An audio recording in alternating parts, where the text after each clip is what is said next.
नमः शिवाय। हर हर महादेव। जय शंकर की। ओम गुरुवे नमः। जय शंकर की भक्तों, सभी संत महात्माओं का एक ही संदेश है, एक ही उपदेश है। आत्मो महि रामो, रामो महि आत्मो, अर्थात आत्मा के अंदर वह परमात्मा है और परमात्मा के अंदर हमारी आत्मा है। परंतु इस बात की समझ हमें तब आती है जब हम महापुरुषों व वेद पुराणों के बताए हुए उपदेश पर चलकर अपने अंदर उस परमात्मा के योग्य बन जाते हैं। जैसे बड़ का पेड़ कितना बड़ा होता है, लेकिन उसका बीज बहुत छोटा होता है। अगर हमें कोई समझाए कि इतने छोटे से बीज के अंदर इतना बड़ा बड़ का पेड़ है, तो आसानी से हमारी समझ में नहीं आएगा। उसी बीज को जब हम जमीन में बोते हैं, वह छोटा सा पौधा बनकर निकलता है और धीरे धीरे परिवेश पाकर वह विशाल वृक्ष बन जाता है। जब हमें खुद ही पता लग जाता है कि इतने बड़े वृक्ष में एक छोटा सा बीज है और उस छोटे से बीज के अंदर बहुत बड़ा बड़का वृक्ष है। साधु महात्मा समझाते हैं कि हमारी आत्मा उस परमात्मा का अंश है। हम उस परमात्मा रूपी समुद्र की ही बूंद है। ओरे ताल मिले नदी के जल में, नदी मिले सागर में, सागर मिले कौन से जल में, कोई जाने ना। ओरे ताल मिले नदी के जल में। उस मालिक से बिछुड़कर माया के जाल में फंसे हुए हैं। यहाँ आकर हमारी आत्मा ने किसका साथ ले लिया? मन का साथ ले लिया है। और मन इंद्रियों के भोगों, विषय विकारों, शराबों, कबाबों आदि व्यसनों में पड़ गए हैं। अब ये मिथ्याचारण करने लगे हैं कि भैया खाओ पियो लो मस्त, क्या ले जाना है दुनिया से, खाओ पियो। तो जो जो कर्म हम मन के अधीन होकर करते हैं, वे अच्छे हों चाहे बुरे, उन सब का नतीजा शरीर के और मन के साथ साथ किसे भुगतना पड़ता है? हमारी आत्मा को भी भुगतना पड़ता है। यह दुनिया कर्मों का खेत है।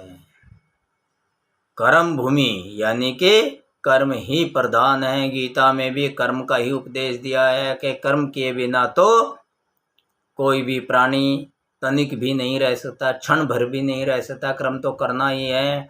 तो यह दुनिया कर्मों का खेत है, क्योंकि जमीन के अंदर हम जो भी बीज डालते हैं उसी की ही फसल काटनी पड़ती है। कोई मिर्च का बीज बोता है तो वह मिर्च की फसल इकट्ठी करता है, मिर्च की फसल खाता है और काटता है। तो कोई भिंडी, आलू, पपीता, आम के बीज बोता है, वह उन्हीं की फसल को काटने और खाने का अधिकारी है। हम अच्छे कर्म करेंगे तो अच्छे फल भुगतने के लिए आ जाएंगे इस जमीन पर। बुरे कर्म करेंगे तो बुरे परिणाम भुगतने अर्थात दुखों को भुगतने के लिए आ जाएंगे। लेकिन न कभी अच्छे कर्मों के द्वारा हम देह के बंधनों से मुक्त हो सकते हैं। कोई कहता है कि देह के बंधनों से मुक्त तब हो जाओगे जब अच्छे कर्म करोगे, और बुरे कर्मों से नहीं होगे तो यह गलत है। हम अच्छे कर्मों के द्वारा भी देह के बंधनों से मुक्त नहीं हो सकते और बुरे कर्मों के द्वारा भी कर्म बंधनों में नहीं पड़ सकते। अर्थात न ही बुरे कर्मों से कभी जन्म मरण के दुखों से छुटकारा पा सकते हैं। अगर हम नेक कर्म करते हैं तो क्या होता है, तो राजा महाराजा बनकर इस जमीन पर आ जाते हैं। ज्यादा से ज्यादा हम स्वर्गों बैकुंठों में पहुंच जाते हैं। अच्छे कर्मों के माध्यम से हमें स्वर्ग मिल जाता है, लेकिन वे भी भोग योनियां ही हैं। जब हमारे अच्छे कर्मों का फल, हमारे अच्छे कर्मों का परिणाम समाप्त हो जाएगा तो फिर हमें जमीन पर ही आना पड़ेगा। तो इसका मतलब नियत समय अवधि के लिए ही है बैकुंठ और स्वर्गों के का स्थान भी हमें, और उसके बाद हमें वापस 84 के जेल खाने में आना पड़ेगा। 84 लाख योनियों को जाकर मानव तन मिलेगा। अगर बुरे कर्म करते हैं तो फिर हमारे लिए नरक और 84 लाख तो तैयार ही हैं। अच्छे कर्मों से नहीं बच सकते 84 से, तो फिर बुरे कर्मों से तो कैसे बच सकते हैं। अच्छे बुरे कर्मों का फल हमें अपने कर्मों के अनुसार दुख सुख के रूप में भुगतना पड़ता है, और दुख सुख के रूप में भुगतने के लिए हम इस पृथ्वी पर आते हैं। जो आया वो जाएगा, जो आया वो जाएगा, राजा रंक फकीर। कोई रत चढ़े चला, कोई बांधे जंजीर, कोई बांधे जंजीर। क्या राजा, क्या प्रजा, क्या अमीर, क्या गरीब, क्या स्त्री, क्या पुरुष, हम सब दुनिया के जीव इस संसार में आकर अपने अपने कर्मों का हिसाब चुका रहे हैं। इन्हीं कर्मों के कारण जिस भोग योनि में जन्म लेते हैं उसी में दुख और कष्ट सहने पड़ते हैं। किसी भी योनि में सुख नहीं मिलता, शांति प्राप्त नहीं होती। हर रोज हमारे पेट की खातिर हम हजारों जानवरों का संहार करते हैं, संहार किया जाता है हजारों जानवरों का। किस प्रकार उन रोते पीटते चीखते चिल्लाते जानवरों के गलों पर हम दिन रात छुरियां चलाते रहते हैं। हमने कभी सोचा है कि अपने कर्मों के कारण अगर हमें वहां जाकर जन्म लेना पड़े, अर्थात उन जानवरों के रूप में अगला जन्म मिले, और जो ये जानवर हैं वे मानव बने और उनके हाथों में तलवारें और कुल्हाड़ी हों, तो हमारी क्या दुर्दशा होगी। ध्यान दो, जरा सोचो कि उनकी जगह अगर हम हों और उनके हाथों में कुल्हाड़ी हो और वो हमें काटने लगे तो क्या दुर्दशा होगी, क्या स्थिति हमारी होगी, क्या हालत होगी हमारी। जिस समय टीका लगाने के लिए डॉक्टर एक पतली सी सुई गर्म करता है, हमारी इतनी बड़ी देह थर थर कांपना शुरू कर देती है कि भैया सुई लगेगी, इंजेक्शन लगेगा, आज तो हो दर्द होगा। लेकिन हम उन ऐसा जानवरों के गलों पर बेरहमी के साथ दिन रात छुरियां चला रहे हैं, अपना पेट भर रहे हैं, मांस खा रहे हैं। इन्हीं दुष्ट कर्मों के कारण हम मनुष्य जन्म में पाकर कौन सा सुख या शांति प्राप्त कर रहे हैं। तो भक्तों, आज आपको इस सत्संग के माध्यम से पता चल जाएगा कि हमारे दुखों का कारण है। तौबा कर लो ऐसे कर्मों से कि पिछले कर्म भुगतने के लिए तो यहाँ दुख भोग रहे हैं, आगे पता नहीं कितने बड़े कष्ट मिलने वाले हैं। तो इसलिए बुरे कर्मों से तौबा कर लो, तब जाके पूजा पाठ शांति पाठ कराओ, अन्यथा बुरे कर्मों का परिणाम तो भुगतना ही पड़ेगा। कोई बीमारी से दुखी है, कोई बेरोजगारी में तंग परेशान है, किसी को संतान न होने का दुख है, तो कोई संतान के हाथों ही दुखी है, किसी को कर्ज लेने की चिंता लगी हुई है कि भैया बैंक हमें लोन नहीं दे रहा है, लोन मिल जाए, तो कोई कर्ज को चुकता नहीं कर पा रहा है कि भैया बड़ा कर्ज हो गया। देखो आपने भी अखबारों में भक्तों कई जगह घटना देखी होंगी कि इसके ऊपर कर्ज ज़्यादा था, मियाँ बीबी ने नदी में कूद कर जान दे दी, जहर खाकर आत्महत्या कर ली। तो ऐसा होता है। तो कोई तो कर्ज लेने की चिंता में मरा जा रहा है और कोई कर्ज लेकर चुकता करने की चिंता में मरा जा रहा है। किसी से भी पूछ कर देख लो, सब अपनी अपनी जगह दुखों से भरे बैठे हैं। सभी कहेंगे भैया हाल बुरा है, बड़ा दुखी हूँ। कोई भी आनंद नहीं बताएगा कि मैं आनंद से रह रहा हूँ। जिस शरीर पर हमें इतना गुमान है, यह शरीर भी झूठा है। क्योंकि 50, 60 या 70, 80 साल का साथ है इस शरीर का। जितने श्वास परमात्मा ने दिए हैं उन्हें पूरा करने के बाद हमें इस देह को यहीं छोड़ जाना है। यह न तो आज तक किसी के साथ गई है और न कभी किसी के साथ जा सकती है। इसलिए घमंड क्यों करते हो उस देह पर? इस देह में बैठकर हम जिस दुनिया के साथ मोह और प्यार किए हुए हैं वह भी झूठी है, नासवान है। एक दिन सारे संसार को ही नष्ट और फना हो जाना है। केवल एक ही वस्तु हमारी दोस्त, भक्ति और प्यार के योग्य है, दोस्ती के योग्य है, और वो है परमपिता परमेश्वर यानी कि परमात्मा।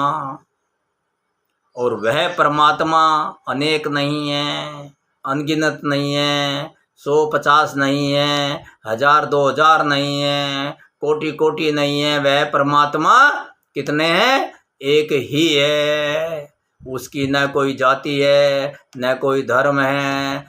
मुसलमान कहता है अल्लाह मेरा सर्वमान है, हिंदू कहता है मेरा भगवान शक्तिमान है, सिख कहता है भाई गुरु सबसे अच्छा है।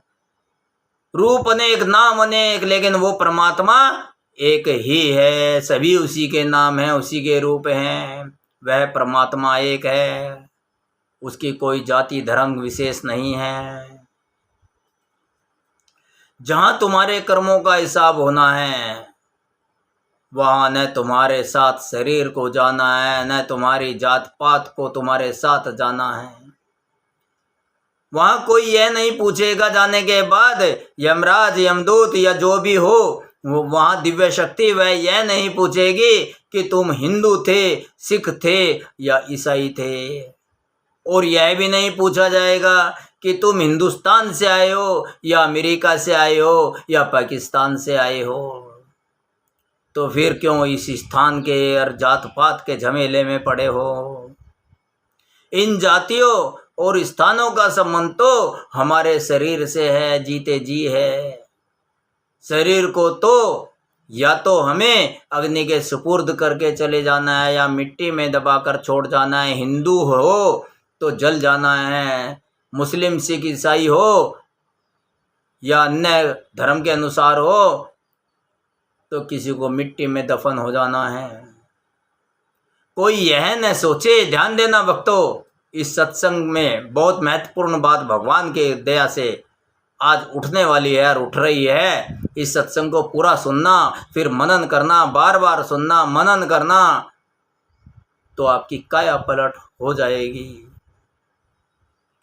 तो कोई यह न सोचे कि मैं ब्राह्मणों के घर पैदा हुआ हूँ, मुझे ही परमात्मा से मिलने का गौरव प्राप्त हो सकता है, या मैं किसी नीची जाति में जन्म ले बैठा हूँ इसलिए मैं अब कभी परमात्मा की भक्ति नहीं कर सकता। यह एक झूठ है। जात पात से, ऊंच नीच से, ब्राह्मण, शूद्र, सिख, मुसलमान, हिंदू, ईसाई, इनसे तो भगवान का कोई लेना देना नहीं है। परमात्मा की प्राप्ति के साधन कोई भी कर सकता है, सबके लिए उसके द्वार खुले हैं। परमात्मा के घर पहुंचने के लिए जात पात की नहीं, हमें सिर्फ भक्ति की जरूरत है, केवल प्यार की जरूरत है।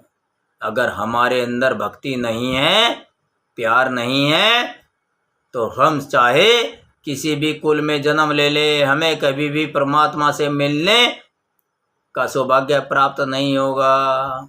हम कभी भी जीते जी परमात्मा से मिलने में सफल नहीं हो सकते। हम सब दुनिया के जीव अपनी अपनी बुद्धि के अनुसार हजारों युक्तियों और तरीकों से परमात्मा को ढूंढने की कोशिश करते हैं, जप तप करते हैं, पूजा पाठ और दान पुण्य आदि करते हैं, घर बार छोड़कर जंगलों पहाड़ों में छिपकर बैठ जाते हैं, मंदिरों मस्जिदों गुरुद्वारों में जाते हैं, अपनी अकल के अनुसार सभी उस परमात्मा की तलाश करने की कोशिश करते रहते हैं। जिस परमात्मा की हमें खोज है वह परमात्मा ना मंदिर में मिलेगा ना मस्जिद में मिलेगा। मंदिर में ढूंढा तुझको, मस्जिद में ढूंढा तू कहीं नहीं मिला। थक हार कर मैं बैठा हूँ प्रभु, मुझे दर्शन दे दो। अर्थात जिस परमात्मा की हम खोज कर रहे हैं वह परमात्मा कहीं बाहर नहीं है, वह हमारे शरीर में है, इस शरीर में है। न आज तक बाहर कभी किसी को परमात्मा मिला और न बाहर मिल सकता है। जो कुछ भी हमें प्राप्त करना है, जो कुछ भी हमें प्राप्त होना है, बस अंदर ही होना है, अंदर ही होना है। जो कुछ भी प्राप्त होना है वह अपनी देह और वजूद के अंदर ही होना है। खुली आंख से समझ न आए खेल दुनिया का, बंद आंख से देख तमाशा दुनिया का। अब मन में विचार आता है कि अगर परमात्मा हमारे सबके अंदर है तो हमें दिखाई क्यों नहीं देता। हम आंखें बंद करते हैं तो हमें अंदर अंधेरा ही अंधेरा दिखाई देता है, परमात्मा तो कहीं नजर नहीं आता। वह इसलिए क्योंकि हम तो बाहरी देख दिखावे झूठे आडंबरों को ही सत्य माने बैठे हैं। जब हम बाहर के आवरण की साज सज्जा के मोह में फंसे हैं, या जब तक हम इस मोह में फंसे रहेंगे, बाहरी आवरण में, संसार में, बाहरी संसार में फंसे रहेंगे और यह धारणा बनाए बैठे हैं कि जो कुछ भी है बाहर ही है, अंदर कुछ भी नहीं है, सब झूठ है, तब तक वह परमात्मा आंख बंद करने पर भी दिखाई नहीं देगा, अंधेरा ही अंधेरा दिखाई देगा। और जब उस अंधेरे की गहराई में तुम खोते चले जाओगे, गोते लगाते चले जाओगे गहराई तक, और दृढ़ विश्वास आपको हो जाएगा कि अंदर की खोज बड़ी महत्वपूर्ण है, उसमें आनंद लेने लगोगे और अंदर खोज करोगे कि परमात्मा मुझे वास्तव में ही अंदर मिलेंगे, बाहर तो मिलेंगे नहीं। जब यह दृढ़ विश्वास तुम्हारे अंतःकरण में आ जाएगा तो अंततः तुम्हें परमात्मा मिल ही जाएगा, जीते जी मिल ही जाएगा। मरने के बाद तो क्या होता है किसी को नहीं पता। तो साधन कर लो भक्तों, जीते जी परमात्मा से मिलने का, बुरे कामों से तौबा करके उसे अंदर देख लो और सद्कर्म करो। बस जरूरत है धैर्य पूर्वक सतत अभ्यास की। आज के सत्संग को हम यहीं विराम देते हैं। आपके घर में सुख शांति सदा बनी रहे, इन्हीं दुआओं के साथ। ओम नमः शिवाय। हर हर महादेव। जय शंकर की। ओम गुरुवे नमः।